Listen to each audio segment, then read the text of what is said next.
Thank you for reminding me. तो हम लोग यही पढ़ रहे थे कि डेवलपमेंट जो है वो कैसे एनवायरनमेंट के सस्टेनेबिलिटी को अफेक्ट कर रहा है।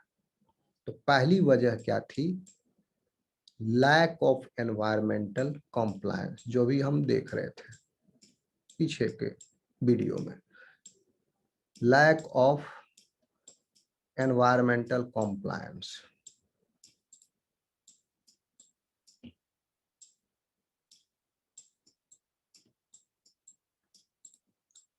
और ये लैक ऑफ एनवायरमेंटल कंप्लायंस कहां से आ रहा था? एनवायरमेंट के प्रिंसिपल को नेग्लेक्ट करने की वजह से, और साइंटिफिक अनसाइंटिफिक जो भी डेवलपमेंट वर्क हो रहे हैं उसके साथ जो रिस्क एसोसिएटेड है, ओके, उन रिस्क को टैकल करने के लिए जो मेजर्स अपनाए गए हैं उनके पीछे एक अच्छा स्पिरिट, राइट स्पिरिट नहीं है, because of that. And the third reason was, mute कर लीजिए, कौन है, नहीं समझ में आता है।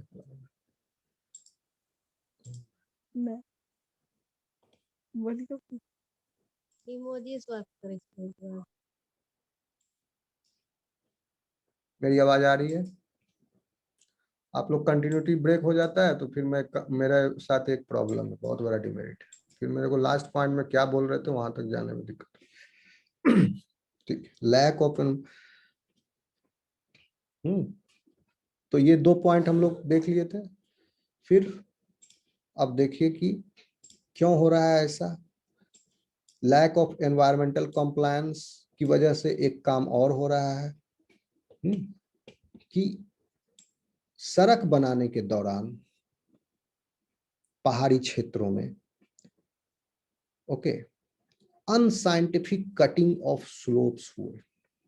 जो अभी सेकेंड पॉइंट हम आपको बताया, साइंटिफिक एंड अनसाइंटिफिक एक्टिविटीज जिसके साथ जो रिस्क एसोसिएटेड हैं, उन रिस्क का जो है इम्प्लीमेंटेशन, उस रिस्क के को टैकल करने के लिए जो मेजर्स हैं, उन मेजर्स का इम्प्लीमेंटेशन किसी राइट स्पिरिट में नहीं हो रहा है, इस वजह से। ठीक है, तो एक वजह देखिए, आप पहाड़ी क्षेत्रों में जो सड़क बनाए जा रहे हैं तो उसको सड़क बनाने के लिए स्लोप को कट करना पड़ता है। ठीक है, स्लोप को कट करना पड़ा पहाड़ के। तो इस स्लोप को कट करने के लिए जो मेथड अपनाए जा रहे हैं, सस्ते मेथड, क्यों ज्यादा उस पर खर्च करेगा ठेकेदार, ब्लास्ट कर देगा सीधा उस पत्थर को। पहले के जमाना में डायनामाइट ब्लास्ट करे, डायनामाइट ब्लास्ट बैन हो गया, अब नहीं किया जाता। डायनामाइट ब्लास्ट करने से क्या हो रहा है,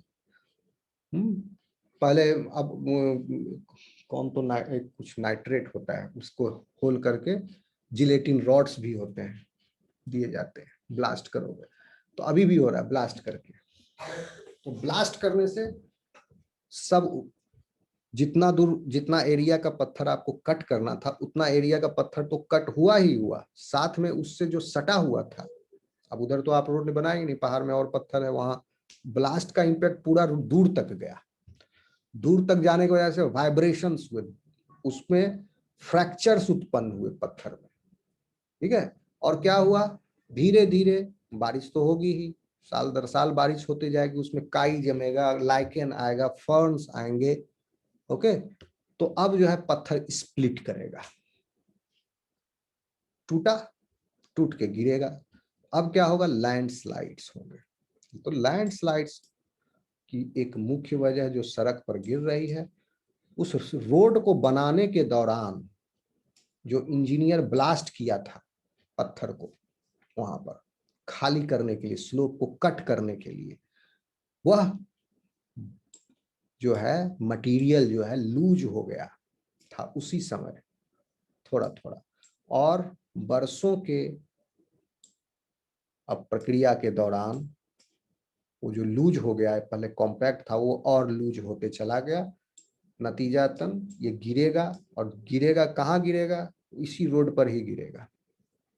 यानी कालिदास जिस डाल पर बैठे थे उसी डाल को काट रहे थे।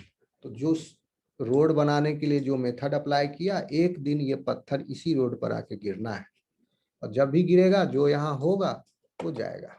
तो साथ में रोड भी जाएगा। ओके, तो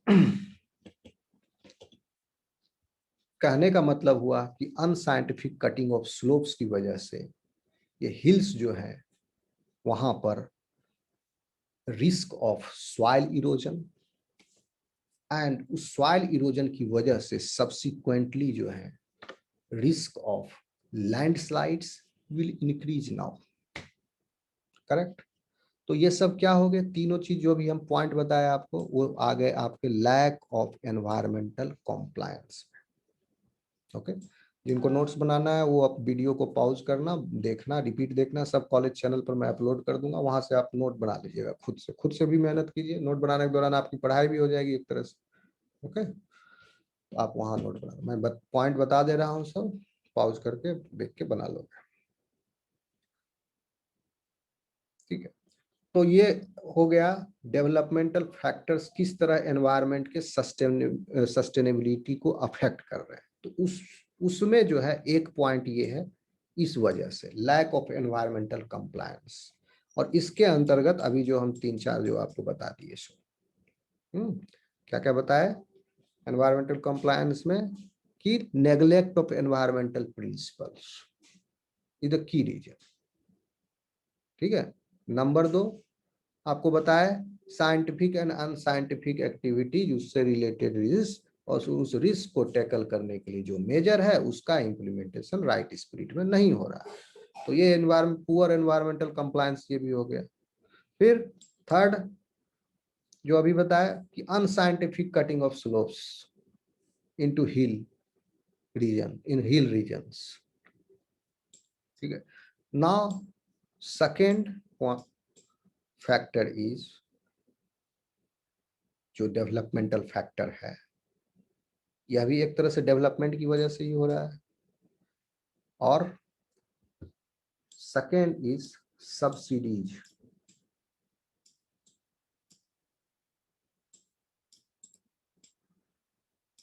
ये जो भी लिख रहे हैं इसकी वजह से ये सब डेवलपमेंटल फैक्टर्स है, ये भी डेवलपमेंटल फैक्टर, ये भी डेवलपमेंटल फैक्टर है। इन सब वजहों से पर्यावरण का नुकसान हो रहा है।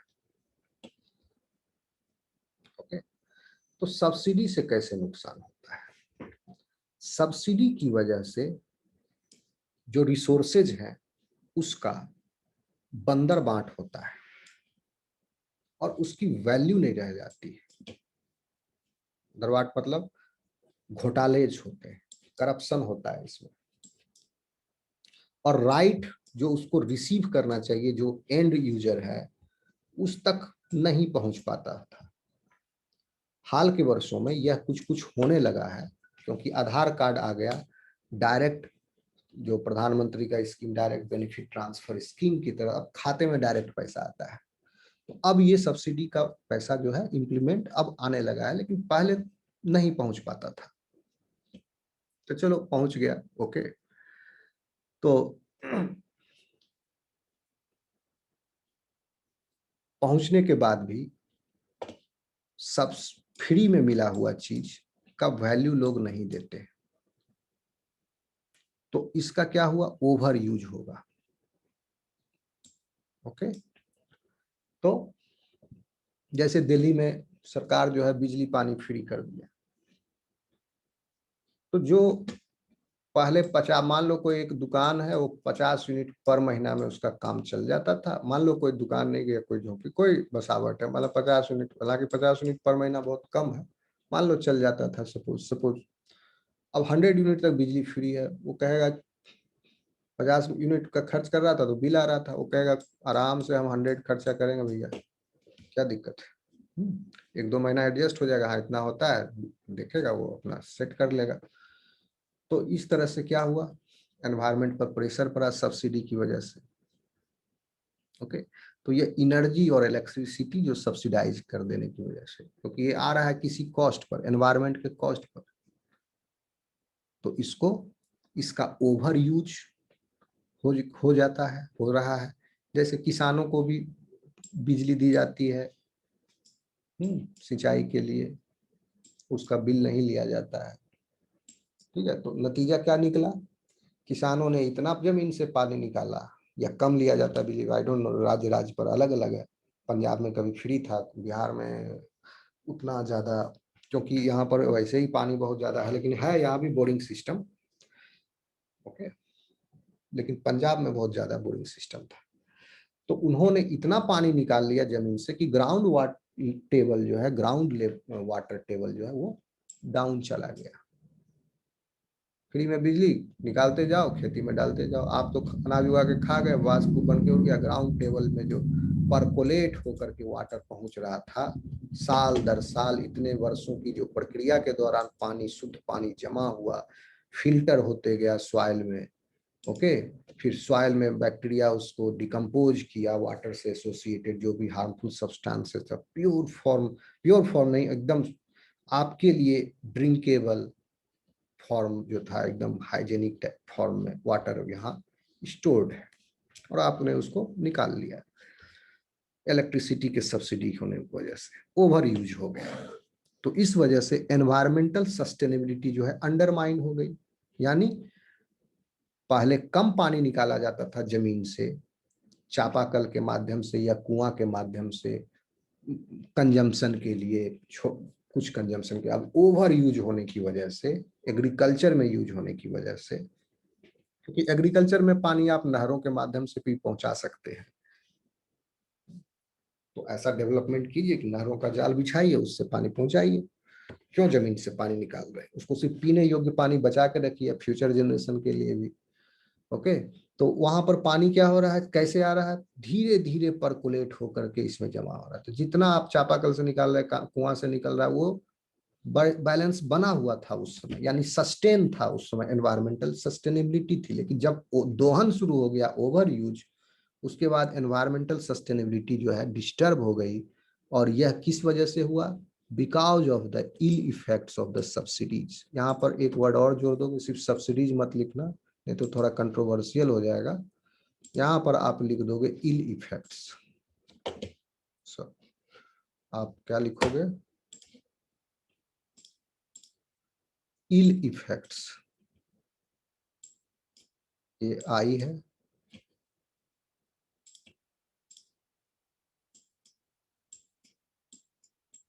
ill effects of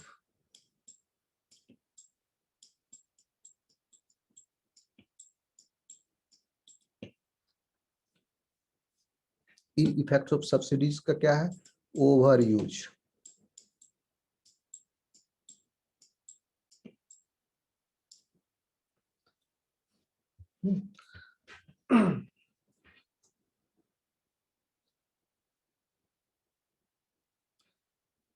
फिर अब चूंकि सब्सिडी दे दिया है, इसके बदले गवर्नमेंट को कुछ रिटर्न नहीं मिल रहा है, खर्च कर रही है सरकार।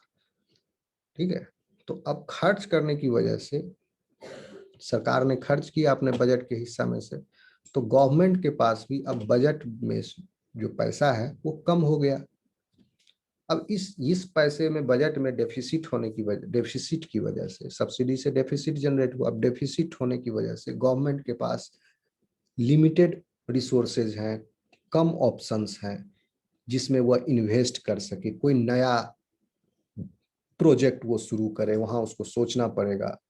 ओके, या कोई एनवायरमेंटल प्रोजेक्ट ही जो क्लीन हो, यानी उसमें क्लीनर टेक्नोलॉजी का इस्तेमाल किया गया, ग्रीन टेक्नोलॉजी हो, उस प्रोजेक्ट में भी पैसा लगाने के लिए सरकार के पास कम संभावनाएं बचेंगी। अगर ज्यादा सब्सिडी सरकार देगी तो कम पैसा रहेगा, तो नया नया प्रोजेक्ट कोई अच्छा, उसमें कम लगाएगी सरकार। क्यों कम लगाएगी, क्योंकि यह भी एक तरह से clean and green energy technologies को फॉलो करना, एक तरह से यह भी सब्सिडी ही है। सोलर पैनल लगाने के लिए सरकार को सब्सिडी देनी पड़ती थी पहले, अभी भी देती है शायद। इलेक्ट्रिक व्हीकल जो आजकल मार्केट में आ रहा है, स्कूटर, कार जो इलेक्ट्रिसिटी पर, बैटरी पर चलती है, उसमें भी आप देखोगे सब्सिडीज है। ठीक है, तो इस सब्सिडी के बदले में, लेकिन वहां पर सब्सिडी जो है इल इफेक्ट काउज नहीं कर रहा है, क्योंकि यहाँ पर सब्सिडी दिया जा रहा है फॉर ग्रीन टेक्नोलॉजीज। ओके, यहाँ पर जो ये जो सब्सिडीज है, यहाँ कोई ग्रीन टेक्नोलॉजी इन्वॉल्व नहीं है। गैस पर सब्सिडी दे दिया, क्या होगा, वो गैस खपत ज्यादा करेगा, हालांकि उसमें लिमिट लगा दिया, 1 महीना में एक ही गैस पर सब्सिडी मिलेगा, मान लो तो एक ही सिलेंडर पर मिलेगा। मान लो वो पहले 1-2 महीना में एक सिलेंडर खर्च करता था, खैर ज्यादा तो खाने नहीं लगेगा, लेकिन फिर भी सब्सिडी की वजह से गवर्नमेंट के पास रेवेन्यू कम आया, क्योंकि अब ग्रीन टेक्नोलॉजी में उसको पैसा लगाना पड़ेगा, इमीडिएटली उसका कोई रिटर्न नहीं आएगा, तो ये सब्सिडी पर ही बहुत ज्यादा खर्च कर दिया है। तो ग्रीन टेक्नोलॉजी में पैसा क्यों गवर्नमेंट लगाएगी, वो फिर दूसरे टेक्नोलॉजी में पैसा लगाएगी, यानी फैक्ट्री उद्योग ये सब खोलेगी, जिससे डायरेक्ट रिटर्न हो रहा है इन शॉर्ट टर्म, उस पर ध्यान देगी वो। तो इस ये सब्सिडी के इल इफेक्ट्स हैं। क्लियर, आगे चलें बच्चों। Yes sir.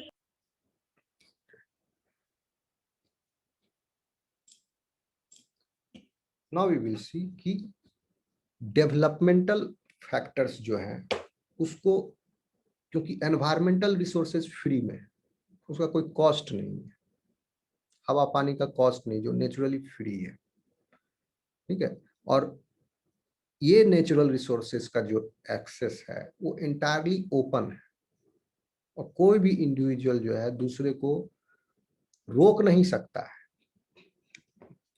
हालांकि रोकते हैं तो वो गलत है, और कोई भी इंडिविजुअल उसके फुल कॉस्ट को बियर भी नहीं कर सकता है। इसीलिए एनवायरनमेंट के रिसोर्सेज जो हैं, चूंकि सबके लिए फ्री है, पब्लिक है ये, तो कोई एक दबंग आदमी काट लेगा पूरा जंगल या पेड़, कोई एक आएगा बीरप्पन चंदन का जंगल साफ कर देगा, कोई एक संसार चंद आएगा जिसने करीब 1700 बाघों को मारा, मैं कम संख्या बता रहा हूँ, उसने इससे भी ज्यादा टाइगर्स को मारा। अभी कंट्री में जितना टाइगर्स हैं उससे कहीं ज्यादा टाइगर संसार चंद अकेले मार चुका है। टाइगर माफिया है। क्या हुआ, सजा 7 साल का। क्या किया उसने, पूरे एक जाति का, पूरे एक स्पीसीज का विनाश कर दिया, और उसको पॉइंट ऑफ नो रिटर्न तक पहुंचा दिया उसने। किस लिए, पैसे की लालच में। कहाँ मार्केट क्रिएट हुआ था, क्यों, उसको कौन मार्केट बना के दिया टाइगर को, टाइगर का जो स्किन है, उसका बोन्स है, उसका मसल है, सब चीज का यूज है। कहाँ मार्केट है, फॉरेन में मार्केट है, स्मगलिंग करके भेजता है, इंडिया में भी होगा, नॉर्थ ईस्ट में जाता है, वहां मोरे मार्केट से चला गया म्यांमार, म्यांमार से चला जाएगा उधर चाइना में, बहुत इजीली चला जाता है कहीं से भी कहीं सामान, ठीक है। तो यह एनवायरनमेंट का जो फ्री अवेलेबिलिटी है, इसकी वजह से लोग जो है उसका दोहन करते हैं और पैसा बनाते हैं अननेसेसरी। तो इसीलिए आप रखोगे डेवलपमेंटल फैक्टर में ही आया, यानी उसने ये सब डेवलपमेंट की वजह से ही हो रहा है, क्योंकि अगर उसको एक्सेस नहीं होता, क्योंकि अगर ट्रांसपोर्टेशन नहीं मिलेगा तो वो उसको पीठ पर लाद के इतना सारा लेके कंट्री के बाहर कैसे जाएगा, मार्केट भी क्रिएट नहीं होगा। तो no cost of environmental resources, because of the no cost of environmental resources, इस वजह से भी एनवायरमेंट का विनाश हो रहा है, क्योंकि इसकी कॉस्ट समझ में नहीं आ रही। जो फ्री में, घर का मुर्गी दाल बराबर, जो फ्री में मिला हुआ है उसका वैल्यू नहीं दे रहे, इसका कोई कीमत ही नहीं लगा सकता, हवा पानी का लगा सकता है कीमत, ये बेसकीमती है। ठीक है बच्चों, आगे बढ़े। Yes sir.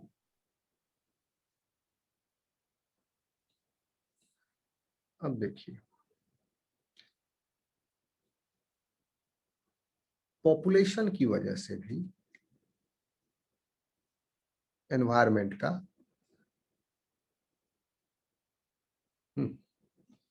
माउस क्यों नहीं लगा, कहाँ गया, हाँ,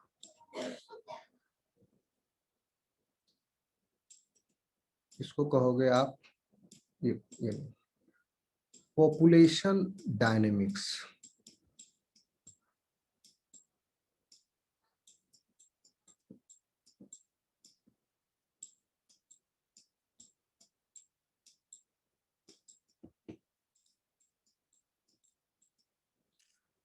डे बाय डे, ये भी डेवलपमेंट की ही देन है। क्यों नहीं डेवलपमेंट की देन है? वैक्सीन का आविष्कार होने से पहले तक दुनिया की जनसंख्या थी 2 अरब से भी नीचे। ठीक है, वैक्सीन के बाद अब जनसंख्या है 7 अरब। वैक्सीन क्या था? एक डेवलपमेंटल अचीवमेंट है मानव जाति के लिए, बहुत बड़ी अचीवमेंट है।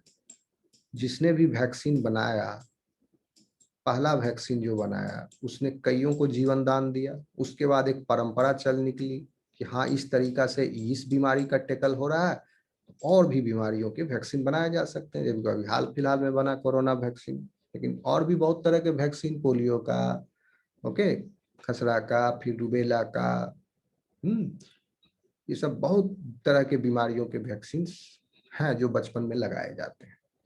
वैक्सीन आने से पहले लाइफ एक्सपेक्टेंसी जो था world, average life expectancy of the world was quite low. After the introduction of vaccine, the the life expectancy increased dramatically, and as a result of which world's population has increased. ठीक है, तो ये population का जो dynamics हुआ create, ये किस वजह से हुआ? डेवलपमेंट की वजह से।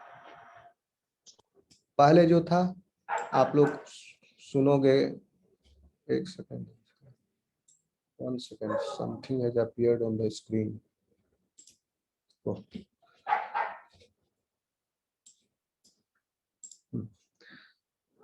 कहाँ थे?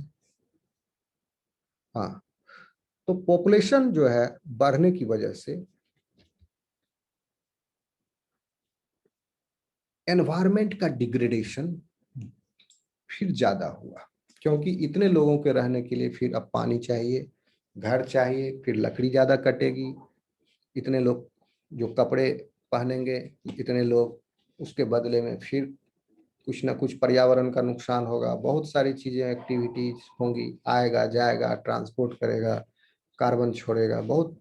तो पॉपुलेशन जो है उसकी वजह से कार्बन लोड बढ़ रहा है, पॉपुलेशन भी बढ़ रहा है, डायनेमिक्स। तो ये भी डेवलपमेंट की वजह से हुआ, इसलिए पॉपुलेशन की वजह से, बढ़ने की वजह से ये। और इसको आप इस तरह से कर सकते हो, अगर ज्यादा ये कहीं कंट्रोवर्शियल, कॉम्प्लेक्सिटी वर्ड लगा दीजिए,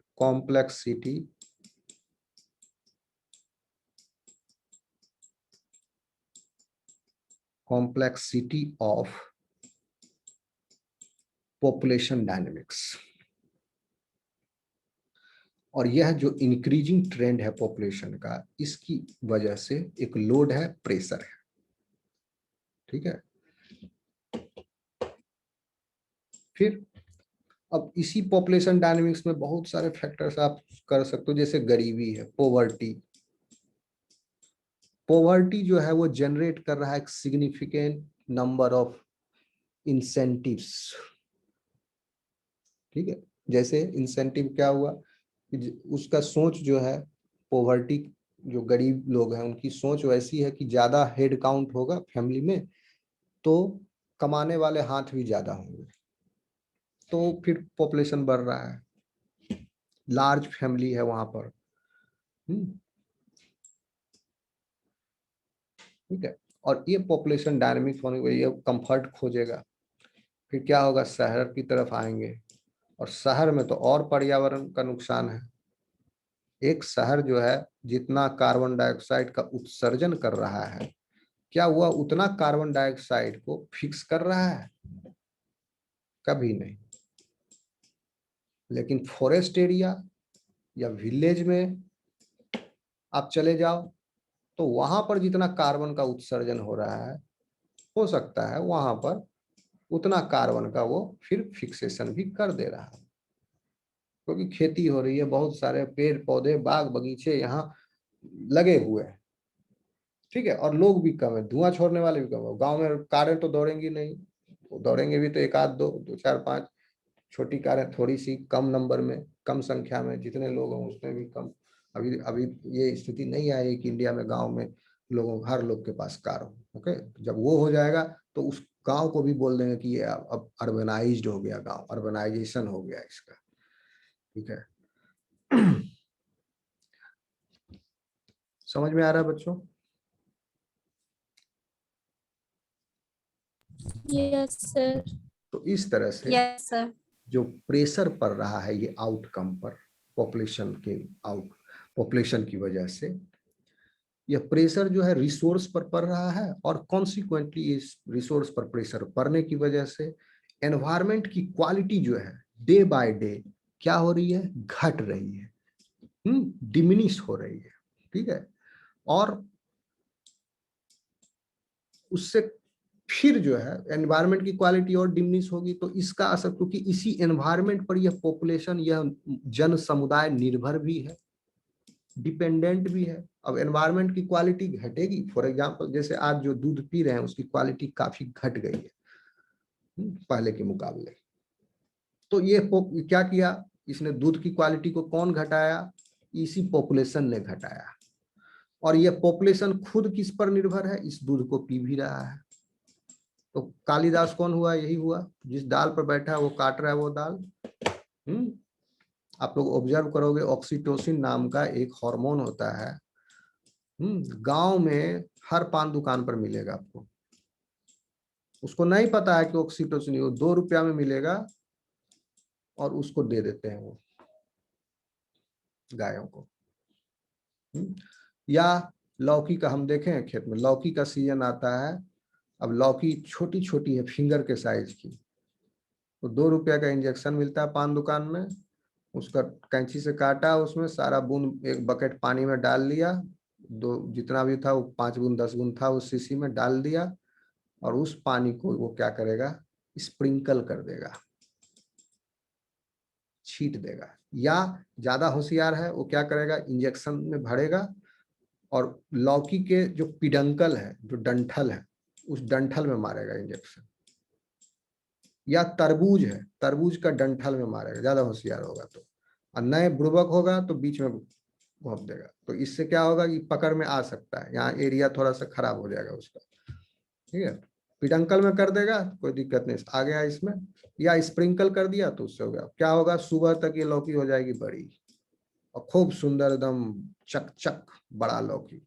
आपको भी देखने में लगेगा अरे वाह खरीद लें इसको, और दाम भी बढ़ा के बोल देगा आपको, ठीक है बढ़िया ले लो। और नाखून भी गड़ा के आप देखोगे, कहोगे oh no it is okay, जो आया हुआ नहीं है, खिंचा है, ले लोगे। लेकिन किस इसके अंदर क्या भरा हुआ है, ऑक्सीटोसिन। आप खाए, आपके बॉडी में गया ऑक्सीटोसिन, बच्चे खाए, उनके बॉडी में गया ऑक्सीटोसिन, और क्या नतीजा निकल रहा है, समय से पहले परिपक्व हो रहे हैं, सेक्सुअली मैच्योर हो जा रहे हैं। पहले जो मैच्योरिटी आती थी, सेक्सुअल मैच्योरिटी, वो अब जो है वो पहले आने लग गई है, उम्र घट गई है। तो ये सब किसका नुकसान है, एनवायरनमेंट के नुकसान है। क्या हुआ, पॉपुलेशन का क्वालिटी घटा, पॉपुलेशन ने एनवायरनमेंट की क्वालिटी घटाई, एनवायरनमेंट ने भी पॉपुलेशन की क्वालिटी घटा दी। समझ में आ रहा है बच्चों? अब लास्ट में हम आपको क्या करना चाहिए फिर, इतने सारे प्रॉब्लम है तो क्या डेवलपमेंट नहीं करें, क्या गरीबी को नहीं भगाएं, क्या पॉवर्टी से नहीं ले लें, पर कैपिटा इनकम नहीं बढ़ाएं, क्योंकि ये सब एनवायरनमेंट के कॉस्ट पर हो रहा था। तो एनवायरनमेंट को कैसे टेकल करें, कैसे करें? तो डेवलपमेंट का एक डिमांड है कि इसको हमेशा जो है एज ए चैलेंज के रूप में आप लीजिए, और यह ह्यूमैनिटी को जो फेस कर रहा है, इससे ह्यूमैनिटी का इंप्रूवमेंट होना चाहिए, एक होलिस्टिक अप्रोच होना चाहिए। डेवलपमेंटल गोल्स जो हैं कोई एक पर्टिकुलर खास समुदाय के लिए ही फायदेमंद ना हो, वो एक होलिस्टिक पूरे समुदाय के लिए वो फायदेमंद हो, डेवलपमेंटल गोल हो, तो उसको आप इंप्लीमेंट कीजिए, जरूर कीजिए। ओके। और जितने भी ये सब जो आपने नॉर्म्स बनाए हैं, लॉज बनाए हैं, उसके ऊपर फिर से एक बार गौर कीजिए, उनमें सुधार की आवश्यकता है। क्योंकि यह इकोनॉमिक और सोशल प्रोग्रेस जो है इसकी भी आदत लग चुकी है, इससे आप बच नहीं सकते। अगर आप इस एक्टिविटी को कम करेंगे, कम कीजिए, देखिए लॉकडाउन में कितना डिप्रेशन आ गया। कम करेंगे लेकिन फिर क्या है, डिप्रेशन मंजूर है कि मौत मंजूर है, आप चूज कीजिए। तो एनवायरनमेंट ने ही आपके सामने एक ऐसा यक्ष प्रश्न रख दिया, आप दुविधा में है, इस तरफ जाएं उस तरफ जाएं। तो आपको बैलेंस बनाना होगा, आपको तय करना होगा। क्या करोगे? फिर से विजिट कीजिएगा, इस सब पॉलिसी को आपको सुधार करने की आवश्यकता है। तो जो भी 100 साल पुराना कानून है कोई, उसको रद्द कीजिए, बेकार कानून है। पास्ट सेंचुरी में जो भी गरीबी की वजह से, गरीबी भी एक बड़ा फैक्टर है, गरीबी काउज कर रहा है पॉपुलेशन ग्रोथ को, क्योंकि उनका थिंकिंग है जितना हेड काउंट होगा उतना अर्निंग, उतना कमाऊ हाथ भी होगा। ठीक है। जो आपका फेमाइन आ रहा है, यानी क्या बोलते हैं उसको, अकाल, अकाल जो आ रहा है वो भी इसी की वजह से आ रहा है, एनवायरनमेंट के डिग्रेडेशन की वजह से। और ये एनवायरमेंटल डिग्रेडेशन कोई एक दुनिया के किसी एक कोने में नहीं हो रहा है, ये ग्लोबल स्केल पर हो रहा है। हर हिस्से में जहां भी मानव समुदाय रह रहा है, वो एनवायरमेंटल कंप्लायंस को बहुत ही कम फॉलो कर रहा है। बहुत ही कम जगह ऐसे हैं, रेयर हैं, और वो जगह जो है डेवलपमेंट से दूर है, तभी वो बचा हुआ है। ओके। एक दिन अमेजन रेन फॉरेस्ट खत्म हो जाना है, जिस हिसाब से वो काट रहे हैं। और अमेजन रेन फॉरेस्ट जो है क्या है? फेफड़ा है धरती का, लंग ऑफ अर्थ, अर्थ है अमेजन रेन फॉरेस्ट। और अंधाधुंध कटाई हो रहा है, 40 फुटबॉल फील्ड के बराबर डेली पेड़ कटता है वहां। बड़े बड़े stadium size football field 40 per day वो साफ हो जाता है जंगल से, Amazon rain forest.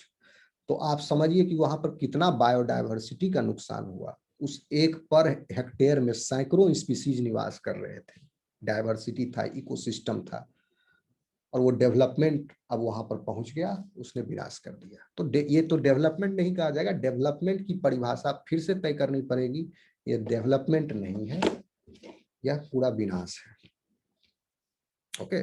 Short term पर भले आपको लगे कि डेवलपमेंट हुआ, बट इन लॉन्ग टर्म, क्योंकि जो भी आप डेवलपमेंट किए, पुल बनाए या मकान बनाए, ये 100-50 साल इनका उम्र है, वो टूट के खत्म हो जाएगा।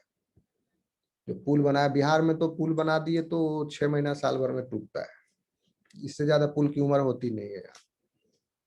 लेकिन उस पुल, उसके वजह से आप जो नुकसान किए एनवायरनमेंट का, वो कभी रिप्लेनिश नहीं हो पाएगा वो। और ये भी गया आपका, ये भी इधर एनवायरनमेंट भी गया, जिस एनवायरनमेंट के लिए आपने ये डेवलपमेंट किया, और ये डेवलपमेंट की भी आयु बहुत कम है। तो दोनों गए हाथ से, अंत में हो गया। ठीक है। तो आपको ये तय करना होगा कि किस तरह से हम इसको करें टैकल, एनवायरनमेंट के डिग्रेडेशन को बचाते हुए। और ये ग्लोबल स्केल पर हो रहा है, इसको बहुत ध्यान देने की जरूरत है। वर्ल्ड के जो 25 लीडर हैं, दुनिया के जो सबसे टॉप के 25 देश जो हैं, उन्हीं को 25 आदमी मिलकर बैठ जाए एक टेबल पर और एक आम सहमति से कोई एक निर्णय ले ले जो कि पूरे दुनिया के लिए फायदेमंद हो, तो ये समस्या ही सॉल्व हो जाएगी। लेकिन वो कभी आते नहीं, वो अपना इकोनॉमिक बढ़ाने के लिए, क्योंकि उनको भी इलेक्शन जीतना है अपने अपने कंट्री में। ज्यादातर तो अब सब जगह डेमोक्रेसी ही है, अपने अपने कंट्री में इलेक्शन जीतना है, उनका अपना जनता को किया वादा है, उसको फुलफिल करना है। शॉर्ट टर्म एजेंडा पर आए हैं, उनसे सवाल किया जाएगा कि आप किए क्या क्या एनवायरनमेंट, एनवायरनमेंट का माला जप रहे हैं, आपका पर कैपिटा इनकम घट गया, फिर वही पब्लिक उसको ओवरथ्रो कर देगा। ओके। तो इसलिए वो भी अपनी कुर्सी बचा रहे हैं। लेकिन ये जब तक मिल करके पूरा दुनिया, क्योंकि पूरी दुनिया में डिस्ट्रक्शन हो रहा है, ठीक है, वर्ल्ड के टॉप के देश, सबसे ज्यादा अमेरिका कर रहा है एनवायरनमेंट का डिस्ट्रक्शन, चाइना कर रहा है, रसिया कर रहा है। रसिया ने तो ऐसे ऐसे ब्लंडर किए हैं जिसका खामियाजा दुनिया अभी भी भुगत रही है, आगे भी बरसों तक भुगतते रहेगी। सुने होंगे आप, चेरनोबिल में न्यूक्लियर लीक हो गया, वो क्या थी? एक मानवीय भूल थी। चलिए, बेलारूस खराब कर दिया उसने पूरा, बहुत बड़ा एरिया जो है वो न्यूक्लियर मटेरियल से कंटामिनेट हो गया। पूरे शहर के शहर, गांव के गांव, सैकड़ों किलोमीटर तक का एरिया को खाली करना पड़ा, कोई नहीं रहता, वो घोस्ट सिटी बन गया। जो पहले बहुत घना अच्छा शहर था, वो अब भूतहा शहर बन गया, सबको निकालना पड़ा सरकार को वहां से। तो वहां पर फ्लाइटों में लोमड़ियां रहती है वहां घरों में जो जंगली फॉक्स है, उस शहर में फॉक्स का पॉपुलेशन हो गया। ठीक है, तो इस तरह से अब एनवायरनमेंट के डिटेरिएशन से भी बचिए और क्लाइमेट के चेंज को भी होने से बचाइए, क्योंकि जो क्लाइमेट अभी बना हुआ है उसमें चेंज आएगा तो वो जो चेंज होगा वो खराब चेंज ही होगा, एडवर्स चेंज ही होगा। ओके, और यह चेंज ऐसा ना हो कि परमानेंट हो जाए, आप वही बार बार मैं कह रहा हूँ पॉइंट ऑफ नो रिटर्न तक ना पहुंच जाए, अभी भी आप पॉइंट ऑफ नो रिटर्न से दूर है। समझ में आया? तो इसीलिए जितने भी डेवलपमेंटल गोल्स आप सेट करें उसको एक प्रॉपर फ्रेम ऑफ माइंड के साथ, इसका लॉन्ग टर्म में निश्चित ही फायदा हो, अगर ना हो तो हम नहीं करेंगे, क्योंकि अब जो है इस पर ध्यान देने की बहुत जरूरत है। क्या जरूरत है? जूता एक ही पहनेंगे साल में, एक ही तरह का जूता पहनो, क्या जरूरत है? कम अपने जो ये कंज्यूमरिज्म की तरफ जो आप चले गए, बहुत ज्यादा कंजम्पशन करने लग गया है ह्यूमन बीइंग, सुबह से लेकर शाम तक में हर एक एक बकेट कचरा भर देते हैं आप, प्लास्टिक ही प्लास्टिक, इसको कम करिएगा तो उधर फैक्ट्री में कम होगा, तो आप ही कहोगे कि रोज बेरोजगारी बढ़ेगी, फैक्ट्री बंद होगी, काम करने वाले लोग नौकरियां जाएंगी, तो आप कुछ उसका अल्टरनेट सोचिए। ऐसा नहीं है कि प्लास्टिक का उद्योग चलेगा बाल्टी टम्बलर का तभी रोजगार मिलेगा, और कहीं से रोजगार मिलेगा ही नहीं। हम बताए एक सीधा तरीका, सरकार को चाहिए कि 1000 पेड़ लगाओ नौकरी देते हैं, आ जाओ 1000 पेड़ लगाओ, सबूत लाओ, जियो टैगिंग करके नौकरी दे दिए। अब उस 1000 पेड़ को आप मेंटेन कीजिए, हर साल उसका जियो टैगिंग प्रूफिंग कराइए, 1000 पेड़ पर नाम पर 100 200 लीजिए, मान लीजिए फिर से दूसरा यूनिट आप खोल लीजिए 1000 पेड़ का, उस पर फिर आप लीजिए, तो इन्वेस्टमेंट करना पड़ेगा, लेकिन इन्वेस्टमेंट करेंगे तो उसका कोई रेवेन्यू जनरेट नहीं होगा, तो वो एक तरह से बर्डन है। जैसे सब्सिडी में दिया हुआ पैसा एक तरह से अंधा कुआं में चला जाता है, सिंक हो जाता है, इसकी वजह से लोग कामचोर भी बन जाते हैं, काम करने की क्षमता घट जाती है उनको, सब्सिडी दिया जाता है तो। हालांकि हम नहीं करें, लोग हमसे वो कर लेंगे, लेकिन सब्सिडी जो है एक तरह से लोगों को मेहनत करने से रोकता है। ठीक है, तो आज की क्लास यहीं खत्म करते हैं। कोई सवाल है आपका? लास्ट में मैं यही मैसेज दूंगा कि डेवलपमेंटल गोल्स, इस क्लास का लास्ट टेक होम मैसेज आप लेके जाइए कि डेवलपमेंटल गोल्स जो भी पढ़ेंगे, development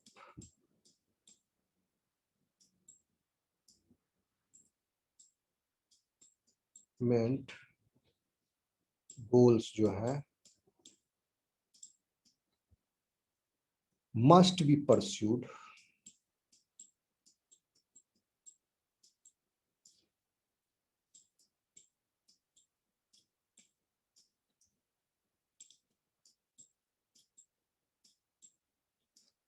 without breaching environmental regulations, और एनवायरमेंटल रेगुलेशंस को टफ बनाइए, टफ बनाइए बहुत, विदाउट ब्रीचिंग